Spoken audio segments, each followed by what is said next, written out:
시작 전 구독, 좋아요, 알림 설정 잊지 마세요. 여러분의 관심과 응원이 제게 정말 큰 힘이 됩니다. 댓글로도 여러분의 생각과 경험도 많이 공유해 주세요. 감사합니다. 그럼 오늘의 사연 이야기 시작하겠습니다.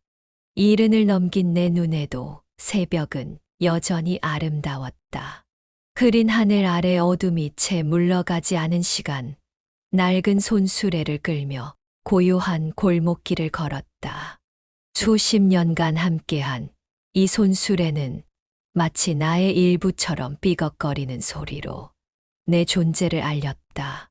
두툼한 장갑을 낀 손으로 수레를 밀며 작은 희망을 읊조렸다. 오늘은 얼마나 모을 수 있을까? 손주 준서에게 줄 용도는 마련할 수 있을까? 누군가에게는 하찮은 일상이지만 나에게는 삶의 무게를 짊어지는 시간이었다. 차가운 새벽 공기가 폐부 깊숙이 파고들었다. 나는 숨을 깊게 들이마셨다. 비록 어렵지만 스스로 살아갈 수 있다는 것에 감사하며 하루를 시작하는 나의 오래된 의식이었다. 우리 준서가 대학에 갈 때까지만이라도 건강했으면 좋겠다는 소망을 가슴에 품으며 발걸음을 재촉했다. 그때였다. 발밑의 작은 돌부리가 눈에 들어오지 않았다.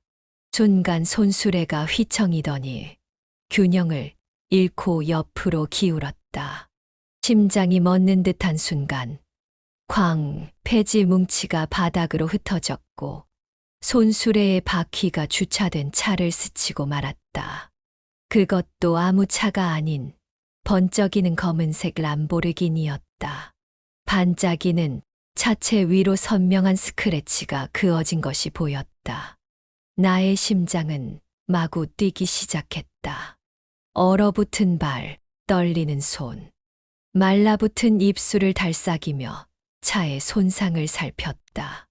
눈앞이 캄캄해졌다. 얼마를 배상해야 할지, 어떻게 말을 꺼내야 할지 머릿속이 하얘졌다. 그때 차 안에서 누군가가 내리는 소리가 들렸다. 차 문이 거칠게 열리고 반짝이는 구두를 신은 남자가 천천히 걸어 나왔다. 칼같이 다려진 정장 바지, 번들거리는 고급 코트, 그리고 손목에서 빛나는 값비싼 시계. 그는 차 옆면을 확인하더니 깊은 한숨을 내쉬었다. 나를 향한 그의 눈빛에서 경멸이 느껴졌다. 와, 진짜 대박이네. 내가 지금 뭘 보고 있는 거야? 그의 목소리에는 노골적인 조롱이 담겨 있었다. 내 등줄기로 식은땀이 흘러내렸다. 아니, 할머니, 도대체 뭘 믿고 이런 짓을 하신 거예요? 설마 보상해 줄 능력이라도 있으신 건가? 대답을 하고 싶었지만 목소리가 나오지 않았다. 그저 떨리는 입술만 달싹일 뿐이었다. 이 차가 얼만 줄은 아세요? 아니, 모르겠죠. 폐지나 줍는 분이 어떻게 알겠어요. 박 부장은 코를 찡그리며 비웃음을 감추지 않았다. 주변에 모여드는 사람들의 시선이 따가웠다. 그의 말 한마디 한마디가 내 심장을 찔렀다. 하필 람보르기니를 긁으시다니 운도 참 기가 막히시네. 대체 하루에 얼마 버세요? 10,000원은 버시나. 그의 경멸과 조롱이 섞인 웃음소리가 귓가를 때렸다. 주머니를 뒤져 지갑을 꺼냈다. 손주에게 주려고 모아둔 돈, 구겨진 5,000원짜리 한 장과 1,000원짜리 3장, 그리고 동전 몇 개가 전부였다. 가슴이 조여들었지만 떨리는 손을 억지로 뻗어 그것을 내밀었다. 죄송합니다. 이거밖에 없어요. 나머지는 조금만 기다려 주시면. 내 말이 채 끝나기도 전에 박 부장은 돈을 힐끗 보더니 비웃음을 터뜨렸다.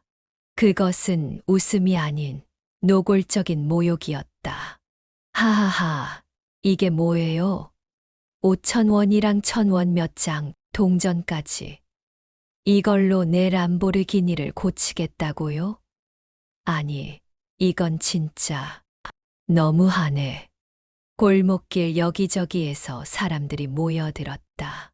그들의 웅성거림이 내 귓가를 울렸다. 누군가는 저 할머니가 외제차를 긁었대라고 말했고, 또 다른 이는 큰일 나셨네라고 수군거렸다. 어떤 이는 아무리 그래도 저렇게까지 면박을 줄 필요가 있나 라고 했지만 대부분은 그저 구경꾼일 뿐이었다. 박 부장은 주변의 시선을 즐기듯 한 발 더 앞으로 나섰다. 그의 목소리에는 여유로움과 경멸이 뒤섞여 있었다. 할머니, 이제 어떡하시게요? 경찰이라도 부를까요? 아님 아드님이라도 불러볼까요? 나는 그저 고개를 숙인 채 아무 말도 할 수 없었다. 이때였다. 할머니, 가슴을 울리는 익숙한 목소리. 고개를 돌리자 15살 준서가 달려오고 있었다. 학교에 가기 전 나를 돕겠다며 항상 새벽에 나오던 아이였다. 그 아이의 얼굴에 당혹감이 스쳤다. 바닥에 널브러진 폐지, 떨리는 내 손, 그리고 날카로운 표정의 낯선 남자. 모든 상황이 한눈에 들어왔을 것이다. 준서는 내 손을 꼭 잡으며 물었다. 할머니 괜찮아요? 나는 그저 미안하다는 말밖에 할 수 없었다. 목소리가 가늘게 떨렸다. 준서야, 미안하다. 내가 차를 긁어버렸어. 준서는 내 손을 조심스럽게 감싸주며 고개를 저었다. 그리고는 눈앞의 남성을 향해 단정한 목소리로 말했다. 차 수리비가 필요하시면 정식으로 보험 처리를 하시죠. 박 부장은 당황한 듯 준서를 쳐다보았다. 분명 예상치 못한 반응이었을 것이다. 보험 처리하면 내 보험료가 올라가잖아요. 당신네가 직접 배상해야죠. 준서는 한치의 흔들림도 없이 대답했다. 그렇다면 공식 견적을 받아 정식으로 절차를 밟으면 됩니다. 할머니가 무조건적인 피해자가 되는 방식은 적절하지 않아요.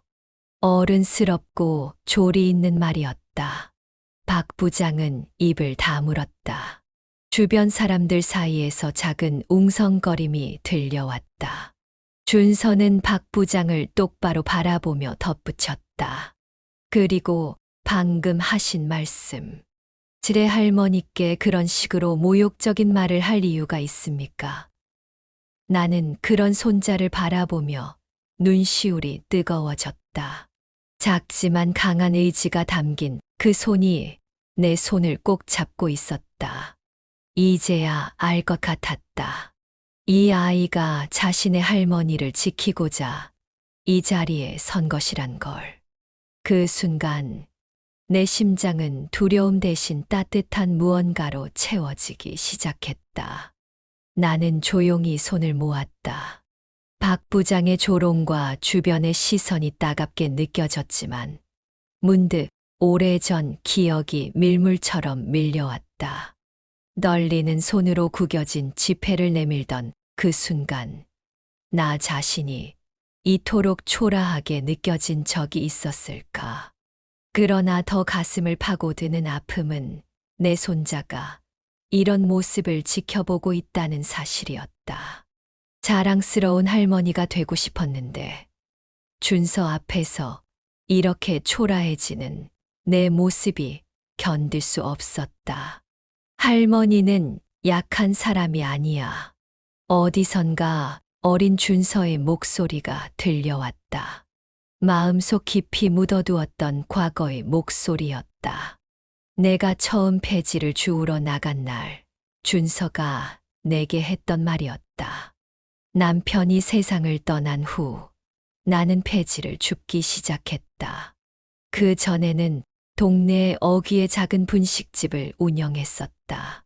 김이 모락모락 피어오르는 떡볶이, 갓 지진 노란 김밥, 따끈한 어묵 국물이 가게 안을 채우던 시간들. 그 작은 공간은 단순한 가게가 아니라 나의 삶 그 자체였다. 아침이면 남편이 가게 문을 열고 저녁이면 함께 장사를 마치고 돌아왔다. 손님들과 주고받는 소소한 대화, 단골들이 건네는 따뜻한 미소에서 행복을 찾던 시절이었다. 그러나 남편이 갑작스레 병을 얻으면서 모든 것이 물거품처럼 사라졌다. 치료비는 감당할 수 없을 정도로 불어났고 결국 분식집도 문을 닫아야 했다. 하루하루가 지옥 같았다. 병원 냄새가 배인 복도를 걸으며 남편의 메마른 손을 붙잡고 기도하던 날들. 그러나 결국 남편은 내 곁을 떠났고 남겨진 것은 텅 빈 가게와 끝없는 외로움뿐이었다. 아들과 손자에게 부담을 주고 싶지 않았다. 그래서 새벽마다 몰래 나와 폐지를 주었다. 이 돈이면 오늘 준서에게 과일이라도 사줄 수 있겠지. 매일 그렇게 스스로를 위로하며 무거운 손수레를 끌었다. 처음에는 정말 부끄러웠다. 동네 사람들과 눈이 마주칠까봐 항상 모자를 깊숙이 눌렀었다. 걸음을 재촉했고 아는 사람이 보이면 고개를 돌렸다. 그러나 시간이 지나면서 생각이 변했다. 이것도 노동이었다. 누구에게 피해를 주는 일도 아니었다. 내 손주를 위한 일이라면 어떤 일이라도 당당하게 할 수 있었다. 새벽의 차가운 공기를 가르며 걷는 나의 발걸음이 점차 당당해졌다. 그런데도 오늘 이 상황 앞에서는 다시 작아지고 있었다. 람보르기니를 긁었다는 사실, 그리고 그것을 배상할 능력이 없다는 현실이 나를 한없이 초라하게 만들었다. 모욕적인 말들이 귓가를 맴돌았다. 그때였다. 할머니, 어릴 때부터 참 강하셨죠. 준서의 나지막한 목소리에 정신을 차렸다. 그는 단단한 눈빛으로 박 부장을 똑바로 바라보고 있었다. 그 눈빛에서 과거의 기억이 물밀듯이 밀려왔다. 준서는 부모 없이 자랐다. 경제적 어려움을 이겨내지 못한 내 아들은 결국 집을 떠났다. 준서는 그날 이후로 아버지를 본 적이 없었다. 며느리는 어린 아들을 남겨둔 채 재혼했고 결국 준서는 내 손에서 자라게 되었다. 처음에는 정말 막막했다. 노인의 손에 맡겨진 어린아이, 우리는 어떻게 살아갈 수 있을까? 이제부터 내가 엄마고 아빠야. 나는 그렇게 다짐했다. 나 자신에게도, 준서에게도, 아들에게조차 버림받은 인생이었지만 준서만큼은 절대 그렇게 만들지 않겠다고 마음속 깊이 새겼다. 초등학교 운동회 날, 다른 아이들은 모두 부모님의 손을 꼭 붙잡고 달렸지만 준서는 늘 혼자였다. 그날 나는 장바구니를 그 자리에 던져두고 운동장으로 뛰어갔다. 준서야, 멀리서 손을 흔드는 나를 본 준서의 얼굴이 환하게 밝아졌다. 두 눈이 초승달처럼 휘어지며 반짝이던 모습이 아직도 선명했다. 그날 우리는 손을 꼭 잡고 달렸다. 비록 1등은 하지 못했지만 함께 결승선을 통과했을 때 그 기쁨은 지금까지도 내 가슴 깊은 곳에 남아있다. 할머니는 약한 사람이 아니야. 어릴 적 준서가 했던 그 말이 다시 귓가에 울렸다. 어린아이의 말이었지만 그때 그 말은 나에게 큰 위로가 되었다. 그리고 지금 그 손자가 나를 지키려고 이 자리에 서 있었다. 허리를 꼿꼿이 세우고 단단한 눈빛으로 박 부장을 바라보는 준서의 모습에서 나는 시간의 흐름을 느꼈다. 가슴이 뜨거워졌다. 뺨을 타고 눈물이 흘러내릴 것 같았지만 참았다. 지금은 울 때가 아니었다. 나는 조용히 손자의 손을 꼭 잡았다. 그의 손에서 전해지는 온기가 나를 강하게 만들었다. 박 부장은 여전히 비웃고 있었지만 준서의 눈빛이 흔들리지 않자 그의 표정이 미묘하게 변했다. 아까의 그 당당한 모욕적인 태도가 조금씩 무너지고 있었다. 그 순간 문득 깨달았다. 그래, 나는 부끄러운 일을 한 게 아니야. 오래된 손수레를 끌며 폐지를 줍는 일. 어쩌면 세상의 눈으로 볼 때는 초라한 일일지도 모른다. 하지만 준서를 위해 걸어온 길. 그 누구도 대신해 줄 수 없는 나만의 길이었다. 오늘 박 부장은 나를 조롱하고 무시했지만 세상 그 누구보다 자랑스러운 손자가 내 편에 서 있다는 사실. 그것만으로도 충분했다. 준서의 단단한 눈빛을 보며 내 마음 속에서도 작은 불꽃이 피어올랐다. 이제 더 이상 움츠러들지 않기로 했다. 비록 작은 손수레를 끄는 노인이지만 나도 이 사회의 한 구성원으로서 존중받을 권리가 있다는 것을. 그리고 무엇보다 준서가 자랑스러워할 수 있는 할머니가 되고 싶었다. 준서가 내 손을 놓지 않고 꽉 잡은 채 나는 천천히 고개를 들었다.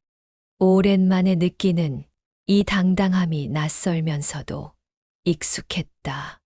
그리고 그 순간 나는 다시 한번 준서에게 감사함을 느꼈다. 내가 그를 키웠지만 지금 이 순간 그가 나를 다시 일으켜 세우고 있었다. 우리는 서로에게 힘이 되어주고 있었다. 박 부장을 향해 고개를 들었을 때 내 안에서는 이미 무언가가 변하고 있었다. 더 이상 움츠러들지 않을 용기, 그것이 내 안에서 솟아오르고 있었다. 박 부장의 코웃음이 차가운 새벽 공기를 파고들었다. 내 귓가를 찌르는 듯한 그 소리가 나를 더욱 움츠러들게 했다. 그래서 보험 처리하라고. 너 학생 맞지? 학교에서 그런 거 가르쳐 주디. 참 똑똑하네. 그는 비꼬듯 혀를 차며 준서를 향해 말했다. 그 목소리에 담긴 경멸이 날카롭게 내 심장을 찔렀다. 나는 준서의 손을 꼭 잡았지만 내 손이 떨리는 것을 멈출 수 없었다.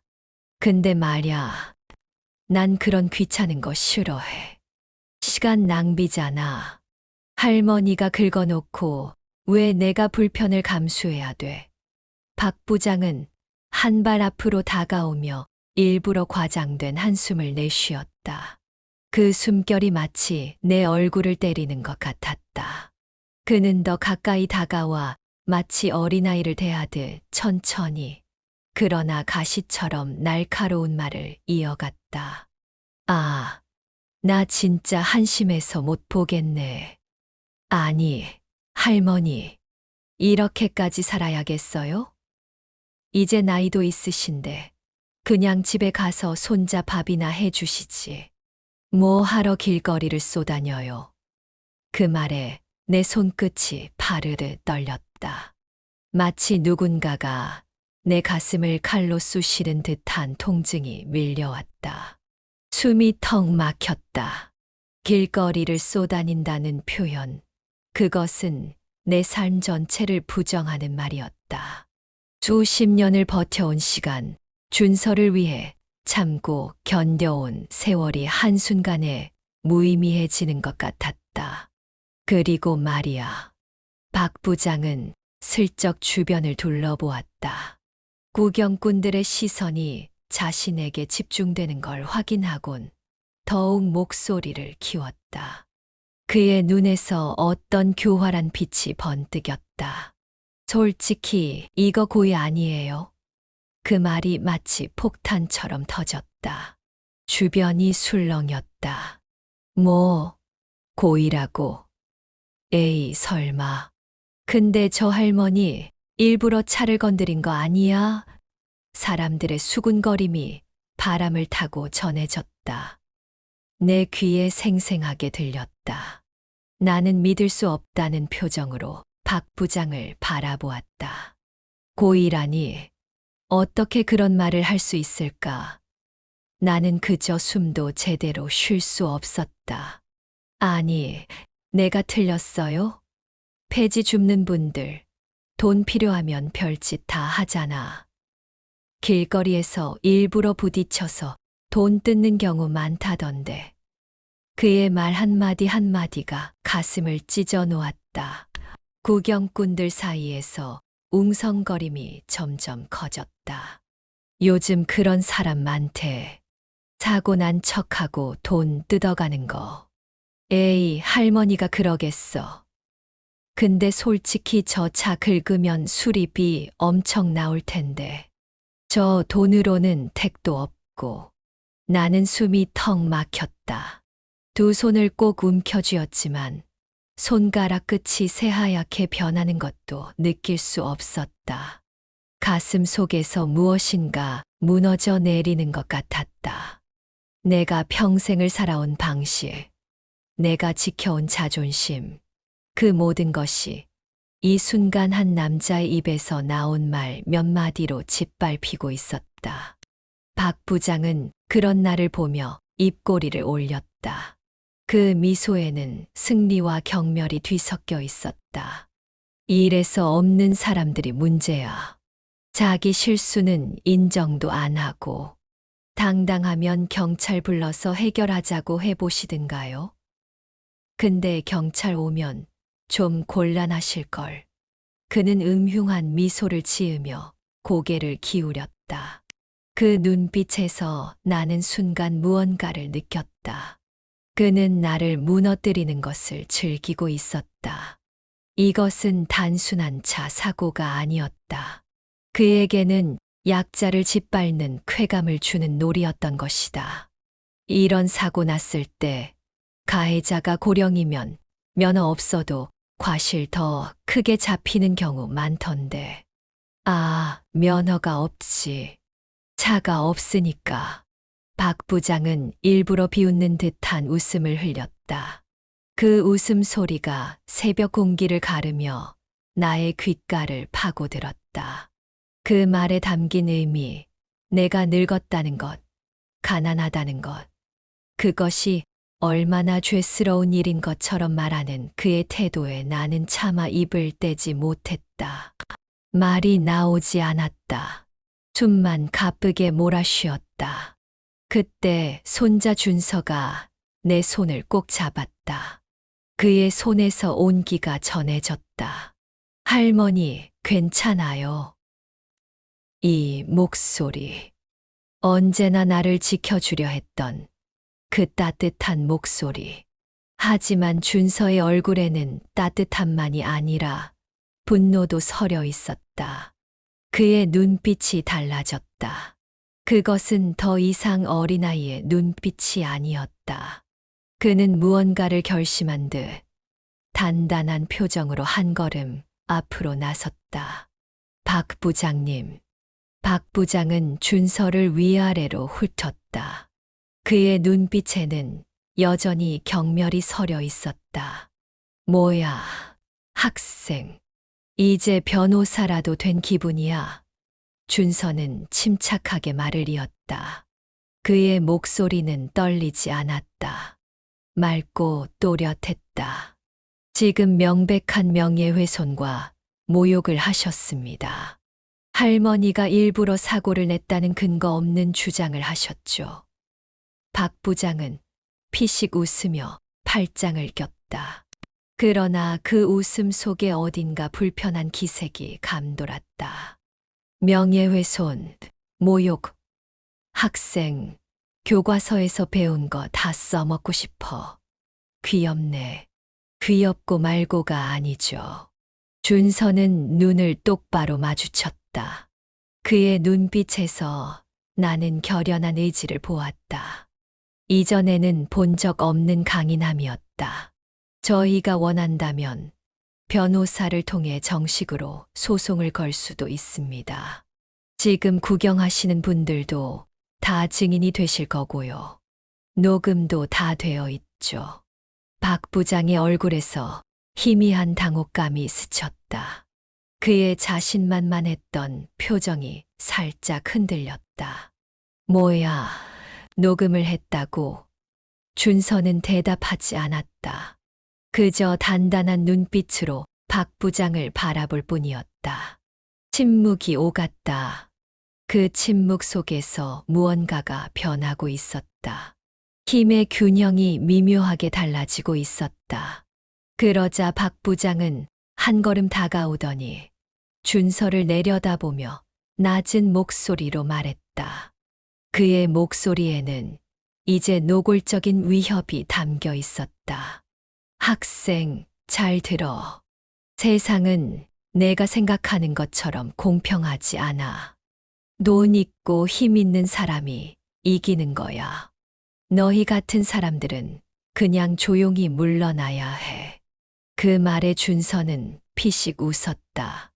놀랍게도 그의 웃음은 두려움이 아닌 확신에 찬 것이었다. 네, 맞아요. 세상이 불공평하죠. 준서는 단호하게 박 부장을 바라보며 한마디를 더했다. 그래서 전 그걸 바꿔보려고 해요. 그 순간 나는 준서의 눈빛에서 작은 빛을 보았다. 그것은 단순한 반항이 아니었다. 더 깊고 더 강한 무언가였다. 세상을 바꾸겠다는 의지, 불의에 맞서겠다는 결심. 이 아이는 언제 이렇게 자란 걸까? 박 부장의 입꼬리가 실룩거렸다. 여유로움을 가장했지만 그의 눈빛에는 당혹감이 스쳤다. 주변 사람들 사이에서 웅성거림이 다시 커졌다. 저 학생 대단한데. 그러게, 저 정도면 어른보다 낫네. 아까부터 보니까 박 부장이 너무 심하게 몰아붙이는 것 같아. 진짜 고의 사고 같은 거라면 경찰 불렀겠지. 그냥 힘없는 사람한테 화풀이 하는 거잖아. 사람들의 반응이 미묘하게 바뀌기 시작했다. 더 이상 단순한 구경꾼이 아니었다. 그들의 시선에는 이제 박 부장을 향한 의심과 비판이 담겨 있었다. 박 부장의 표정이 점점 일그러졌다. 애송이가 어디서? 하지만 그는 더 이상 말을 잇지 못했다. 그의 목소리에서 이전의 자신감은 사라지고 불안한 떨림만이 남았다. 나는 눈앞의 손자를 바라보았다. 언제 이렇게 자란 걸까? 내가 기억하는 준서는 항상 내 치마 자락을 붙잡고 따라다니던 어린아이였다. 하지만 지금 내 앞에 선 이 아이는 그저 자신이 키운 손자가 아니라 이제는 누군가를 지킬 수 있는 사람이 되어 있었다. 그 깨달음에 내 가슴이 뜨거워졌다. 그 순간 한 남성이 다가왔다. 차분하지만 단호한 목소리가 들렸다. 무슨 일이죠? 그 순간 내 시선이 그에게 향했다. 단정한 양복을 입은 중년의 남성이었다. 그는 상황을 파악하려는 듯 주변을 둘러보았다. 그리고 박 부장을 바라보았다. 박 부장의 얼굴이 순간 하얗게 변했다. 마치 유령이라도 본 듯한 표정이었다. 강 대표님, 그의 목소리가 떨렸다. 처음으로 그의 목소리에서 두려움이 느껴졌다. 나는 그 순간 이 상황이 어떻게 흘러갈지 알 수 없었지만 무언가 큰 변화가 일어날 것 같은 예감이 들었다. 내 심장이 빠르게 뛰었다. 무슨 일이죠? 낮지만 단단한 목소리가 새벽 골목을 울렸다. 그 목소리의 모든 시선이 일제히 한 곳으로 향했다. 구경꾼들 사이에서 검은색 코트를 걸친 한 남성이 천천히 걸어왔다. 날카로운 눈매, 단정한 정장, 그리고 주변 공기마저 압도하는 묵직한 존재감. 그는 한눈에 보아도 평범한 인물이 아니었다. 마치 다른 세계에서 온 사람처럼 그 자리에 어울리지 않는 위험이 느껴졌다. 박 부장의 얼굴이 순간 하얗게 변했다. 마치 피가 한 방울도 남지 않은 듯했다. 그의 입이 파르르 떨렸다. 아니, 강 대표님, 나는 눈앞의 상황이 이해되지 않았다. 저 사람이 누구길래 아까까지 그렇게 뻔뻔하고 거만하게 굴던 박 부장이 이렇게 굳어버린 걸까? 나의 시선이 강 대표라 불리는 남자를 향했다. 그의 눈빛에서 무엇인가 특별한 것이 느껴졌다. 강 대표는 상황을 살피듯 람보르기니의 스크래치를 가만히 바라보았다. 그의 시선이 천천히 움직였다. 바닥에 흩어진 폐지와 손수레, 그리고 나를 차례로 살폈다. 나는 그 시선 앞에서 더욱 움츠러들었다. 하지만 그의 눈빛에는 박 부장과는 전혀 다른 무언가가 담겨 있었다. 비난이나 경멸이 아닌 평온함과 이해였다. 박 부장. 강 대표는 천천히 박 부장을 바라보았다. 그의 눈빛은 흔들림 없이 단호했다. 그 시선 앞에서 박 부장이 한 걸음 물러났다. 설명해 보세요. 박 부장은 손바닥에 땀이 차는 걸 느끼는 듯 했다. 그는 침을 삼키며 어색하게 웃었다. 그 웃음은 더 이상 자신감 넘치는 비웃음이 아니었다. 불안과 두려움이 섞인 억지 웃음이었다. 아, 강 대표님. 이게 말이죠. 저 할머니가 제 차를 긁어놓고도 변상을 못하겠다고 했어. 그래서 공개적으로 망신을 주고 있었군요. 강 대표의 목소리가 낮게 깔렸다. 그 말투에는 차가운 실망이 묻어났다. 나는 그 순간 무언가 균형이 바뀌는 것을 느꼈다. 마치 세상의 축이 움직이는 것 같았다. 그게 아니라 박 부장. 강 대표는 그의 말을 단호하게 끊었다. 모든 사람이 숨을 죽였다. 새벽의 골목길이 순간 정적에 휩싸였다.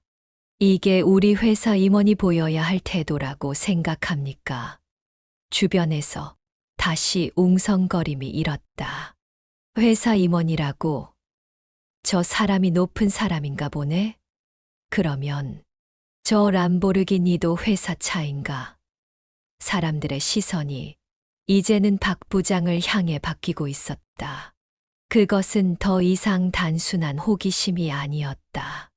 비판과 냉소가 섞인 시선이었다. 박 부장은 다급해졌다. 그의 목소리에서 떨림이 느껴졌다. 대표님, 이건 그냥 개인적인 일입니다. 회사랑은 아무 관련이 없고요. 강 대표는 박 부장을 빤히 쳐다보더니 천천히 고개를 저었다. 그 작은 움직임에도 무게가 실렸다. 박 부장, 그럼 더더욱 문제군요. 회사 사람이 아닌데도 우리 회사의 이름을 더럽혔으니까요.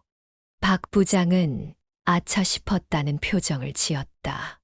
그의 얼굴에 당혹감이 번졌다. 하지만 이미 돌이킬 수 없었다. 그의 얼굴이 점점 붉어졌다가 창백해졌다. 마치 태풍이 지나간 후의 해변처럼 모든 것이 어지러워 보였다. 강 대표는 깊은 한숨을 내쉬었다. 그리고 곧장 내게 다가와 고개를 숙였다. 내 앞에서 그 당당한 사람이 고개를 숙인 것이다. 정말 죄송합니다. 저희 직원이 너무 무례했습니다. 그 순간 나는 숨이 턱 막혔다. 가슴 깊은 곳에서 무언가가 울컥 솟아올랐다. 살면서 누군가에게 무시받는 일에는 익숙했다. 하지만 이렇게 진심 어린 사과를 받아본 적은 없었다. 특히 저런 위치에 있는 사람에게서 내 눈가에 뜨거운 것이 맺혔다. 그것은 분노나 슬픔의 눈물이 아니었다. 오랜 시간 내 가슴을 짓눌러 온 무게가 조금이나마 가벼워지는 듯한 감정이었다. 강 대표는 고개를 들고 준서를 바라보았다. 학생. 준서는 긴장한 듯 입술을 꾹 다물었다. 하지만 그의 눈빛은 흔들리지 않았다. 나의 손자는 이미 단단해져 있었다. 아까 내가 말한 거 다 들었어. 강 대표의 입가에 미묘한 미소가 떠올랐다. 그 미소는 존중과 인정을 담고 있었다. 침착하게 대응하는 게 인상적이던데. 어디서 법을 배웠나? 준서는 눈을 깜빡였다. 그리고 차분하게 대답했다. 아직 학생이지만 관심이 많아서 관련 책을 많이 읽었습니다. 준서의 목소리는 흔들림이 없었다. 나는 그 목소리를 들으며 가슴이 뭉클해졌다. 내 손자가 이렇게 자랐다는 사실이 믿기지 않았다. 마치 꿈을 꾸는 것 같았다. 강 대표는 고개를 끄덕였다. 그렇군. 아마 내가 아니었으면 이 상황이 더 끔찍하게 흘러갔을 거야. 준서는 강 대표의 말에 잠시 멈칫했다. 누군가가 자신의 행동을 인정해 준다는 게 낯설면서도 이상하게 따뜻한 기분이 들었을 것이다. 나는 그런 준서의 표정을 보며 가슴 한 구석이 따뜻해지는 것을 느꼈다. 그때 박 부장이 다시 끼어들었다. 그의 목소리에는 여전히 불안감이 묻어 있었지만 조금은 되찾은 자신감도 느껴졌다. 강 대표님, 그렇다고 해서 이 일을 그냥 넘어가실 건 아니시죠? 강 대표는 그를 바라보았다. 그의 표정은 읽기 어려웠다. 그럼요. 그냥 넘어가진 않겠습니다. 박 부장은 속으로 미소를 지었다. 그의 눈빛에서 안도감이 비쳤다. 역시 강 대표도 현실적인 사람이라고 생각했을 것이다. 그는 이제 자신이 원하는 방향으로 상황이 흘러갈 것이라고 확신하는 듯했다.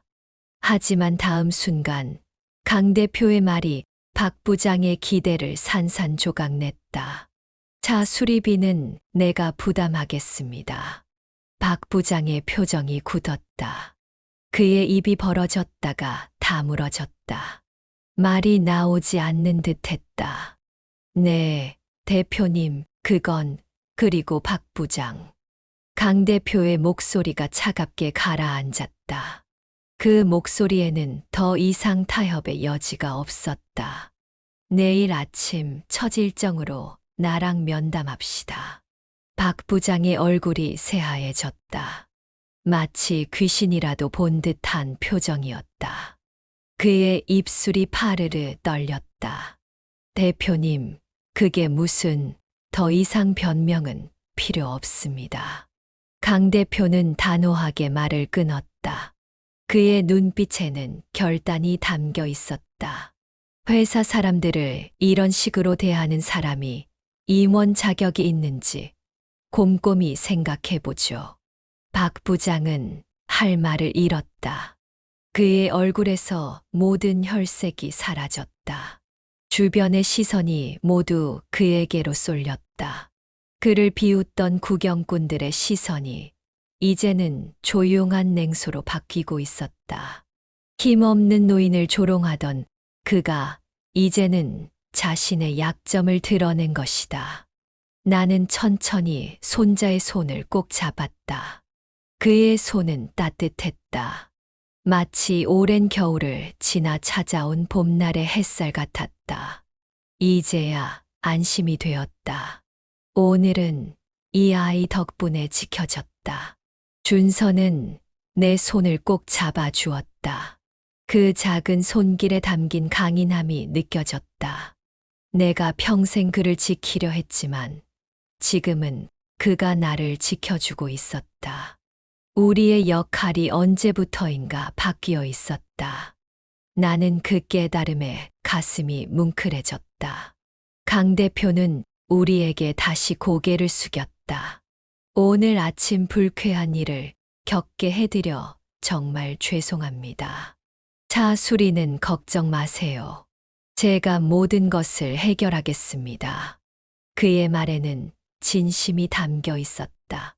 아침의 차가운 공기 속에서 나는 오랜만에 따뜻함을 느꼈다. 그것은 단순히 이 상황이 해결되었다는 안도감이 아니었다. 내가 그리고 준서가 한 인간으로서 존중받았다는 사실에서 오는 깊은 위로였다. 새벽 하늘이 조금씩 밝아오고 있었다. 어둠이 걷히고 세상이 다시 색을 찾아가는 그 순간을 나는 준서와 함께 바라보았다. 오늘 내 인생의 작은 지평선 너머로 무언가 새로운 것이 떠오르고 있었다. 학생, 강 대표가 조용히 입을 열었다. 그의 목소리는 이제 더 부드러워졌지만 여전히 권위가 담겨 있었다. 내가 없었으면 이 상황이 이렇게 마무리되지 않았을 거야. 그는 준서를 향해 진지한 눈빛을 보냈다. 그 눈빛에는 단순한 칭찬을 넘어선 깊은 인정이 담겨 있었다. 나는 그 순간 내 손자에 대한 자부심으로 가슴이 부풀어 오르는 것을 느꼈다. 너 나중에 법조인이 될 생각은 없나? 준서는 당황한 듯 눈을 깜빡였다. 평소 당당하던 아이의 얼굴에 붉은 기운이 돌았다. 아직은 잘 모르겠어요. 강 대표는 미소를 지었다. 그 미소에는 어떤 기대감이 담겨 있었다. 혹시라도 어려운 일이 있으면 나를 찾아와. 내 미래가 정말 기대된다. 주변에서 웅성거리는 소리가 들렸다. 와, 저 학생 정말 대단한데. 대표님이 직접 인정하는 거면 진짜 능력 있는 거 아냐? 그렇게 침착하게 대응하는 거 쉽지 않았을 텐데. 시선들이 이제 준서에게 향했다. 그것은 더 이상 동정이나 호기심이 아닌 존경과 감탄이 담긴 시선이었다. 강 대표는 아직 끝나지 않았다는 듯 다시 박 부장을 바라보았다. 그의 표정이 다시 단호해졌다. 박 부장은 이미 기세가 한풀 꺾여 있었다. 아까의 오만함은 온데간데 없이 사라지고 강 대표의 단호한 말투에 어깨를 움츠리며 조용히 대답했다. 네, 대표님. 아직 제대로 된 사과를 하지 않았군요. 네, 박 부장은 당황한 듯 강 대표를 바라보았다. 그의 얼굴에 당혹감이 스쳤다. 공식적으로 할머니와 손자에게 사과하세요. 강 대표의 목소리는 단호했다. 그것은 요청이 아닌 명령이었다. 이건 단순한 개인 문제가 아닙니다. 당신이 한 행동은 한 사람의 존엄성을 짓밟고 부당한 위치에서 갑질을 한 것입니다. 구경꾼들 사이에서 또 한 번 웅성거림이 일었다. 그러게 저 사람 처음부터 너무 심했어. 할머니가 뭘 그렇게 잘못했다고. 사람 무시하는 게 몸에 밴 거지. 이제 다들 박 부장이 얼마나 잘못했는지를 알고 있었다. 그들의 시선이 차갑게 박 부장을 향했다. 박 부장은 강 대표의 단호한 시선을 마주하자 입술을 꾹 깨물었다. 그의 얼굴에는 분노와 당혹감, 그리고 어쩔 수 없는 굴욕감이 뒤섞여 있었다. 하지만 강 대표가 가만히 기다리고 있자 그는 결국 무겁게 입을 열었다. 그의 차분한 눈빛이 박 부장을 꿰뚫었다. 그게 제대로 된 사과인가요? 박 부장은 얼굴이 굳어졌다. 하지만 이제는 더 버틸 수 없다는 걸 알았다. 그의 뺨이 붉게 물들었다. 나는 그가 얼마나 자존심이 상했을지 알 수 있었다. 하지만 그것은 내가 느꼈던 수치심과는 비교도 되지 않았다. 그는 마지못해 몸을 돌려 내 앞에 섰다. 그리고 굳은 목소리로 말했다. 할머니, 아까 심한 말을 했습니다. 사과드립니다. 나는 아무 말 없이 그를 바라보았다. 그의 말이 진심인지 아닌지 중요하지 않았다. 내 존엄성이 공개적으로 인정받고 있다는 사실, 그것만으로도 충분했다. 박 부장의 얼굴에는 자존심을 구긴 듯한 기색이 역력했다. 하지만 강 대표는 여전히 차가운 눈빛을 하고 있었다. 손자에게도요. 박 부장은 주먹을 꽉 쥐었다가 힘없이 풀었다. 그의 손이 떨리는 것이 보였다. 그리고 천천히 준서를 향해 고개를 돌렸다. 그리고 너에게도 미안하다. 준서는 조용히 박 부장을 바라보았다. 그의 눈빛에는 분노보다는 어떤 평온함이 깃들어 있었다. 그 사과 진심이었으면 좋겠네요. 준서의 말은 단순한 응답이 아니었다. 그것은 어른에게 배울 점을 일깨우는 메시지였다. 박 부장은 아무 대답도 하지 않았다. 그저 고개를 숙인 채 서 있을 뿐이었다. 그렇게 공식적인 사과가 끝나고 강 대표는 마지막으로 한마디 덧붙였다. 이제 됐습니다. 박 부장, 내일 회사로 오세요. 더 이야기 나눕시다. 박 부장은 얼굴이 창백해진 채 고개를 끄덕였다. 더 이상 무슨 말을 해야 할지 모르는 듯 했다. 람보르기니는 여전히 스크래치 난 채로 서 있었지만 그 차보다 더 깊은 상처는 박 부장의 자존심에 남아 있었다. 외제차의 스크래치는 시간이 지나면 사라지겠지만 그의 마음속 상처는 오래도록 남을 것이다. 강 대표는 다시 내게 돌아서서 고개를 깊이 숙였다. 이런 높은 위치에 있는 사람이 내게 2번이나 고개를 숙이는 모습이 믿기지 않았다. 할머니, 오늘 정말 많이 놀라셨을 텐데 다시 한번 사과드립니다.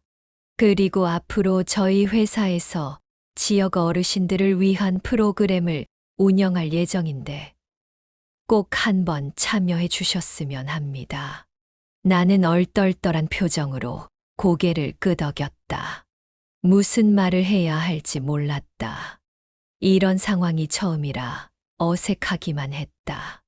아, 네, 감사합니다. 강 대표는 준서에게 명함을 내밀었다. 깔끔한 명함 위에 그의 이름이 금색으로 빛났다. 그리고 너도 나중에 내 도움이 필요할 날이 올 수도 있겠어. 꼭 연락해. 준서는 2 손으로 명함을 받아들었다. 그의 눈에 작은 흥분이 스쳤다. 10대 소년에게 이런 인정은 얼마나 큰 의미였을까. 강 대표는 차키를 돌리며 말했다. 그럼 저는 이만 가겠습니다. 할머니, 준서야, 좋은 하루 보내세요. 그가 떠난 뒤 나와 준서는 한동안 그 자리에 서 있었다. 바람이 불어왔다. 아침의 차가운 공기가 이제는 더 이상 차갑게 느껴지지 않았다. 주변에 모였던 사람들도 하나둘 흩어졌다. 이제 우리 둘만 남았다. 나는 손자의 머리를 조심스럽게 쓰다듬었다. 그의 머리카락은 부드러웠다. 마치 갓 태어났을 때 만져보던 그 느낌 그대로였다. 우리 준서, 이제 다 컸구나. 준서는 쑥스러운 듯 웃었다. 그 웃음에는 여전히 어린아이의 순수함이 남아 있었다. 하지만 동시에 이제는 성숙한 사람의 깊이도 느껴졌다. 할머니, 이제 집에 가요. 오늘 너무 힘든 하루였잖아요. 나는 고개를 끄덕였다. 정말 힘든 하루였다. 하지만 그 안에서 무언가 소중한 것을 발견한 기분이었다. 우리는 천천히 걸음을 옮겼다. 내 손수레에 흩어졌던 폐지들을 다시 모았다. 준서가 대부분을 정리해 주었다. 그리고 우리는 함께 손수레를 끌기 시작했다. 이전보다 더 가벼운 느낌이었다. 마음 한구석에는 따뜻한 온기가 번지고 있었다. 그것은 산들바람처럼 부드럽게, 하지만 확실하게 내 가슴을 채웠다. 오늘 분명 힘든 날이었다. 처음에는 정말 견디기 어려웠다. 하지만 그 시간을 통과하면서 나는 생각지도 못한 선물을 받았다. 손자의 존재가 자신을 지켜줬다. 내가 평생 지키려 했던 준서가 이제는 나를 지키는 사람이 되어 있었다. 그 깨달음이 내 가슴을 따뜻하게 채웠다. 그리고 이 아이는 앞으로 더 빛날 것이 분명했다. 오늘의 일은 끝이 아니라 시작이다. 준서의 미래, 그의 가능성은 이제 막 피어나기 시작했다. 나는 그것을 볼 수 있어 행복했다. 우리는 햇살이 점점 더 밝아지는 아침길을 함께 걸었다. 수십 년을 걸어온 이 길이 오늘은 어쩐지 새롭게 느껴졌다. 준서의 손을 잡고 걷는 이 길이 이제는 두렵지 않았다. 그저 감사함과 따뜻함만이 남았다. 할머니, 집에 가서 뭐 먹을까요? 준서의 목소리가 내 생각을 깨웠다. 나는 미소를 지었다. 그래, 오늘은 특별히 맛있는 거 해줄게. 평범한 대화였지만 그 속에 담긴 의미는 깊었다. 우리는 서로를 가진 것만으로도 충분히 행복했다. 그것이 우리의 힘이었고 우리의 부였다.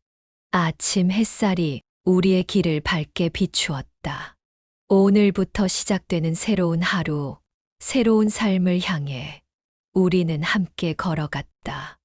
오늘의 이야기를 들어주신 구독자 여러분, 이정희와 준서의 여정에서 우리는 무엇을 배웠을까요?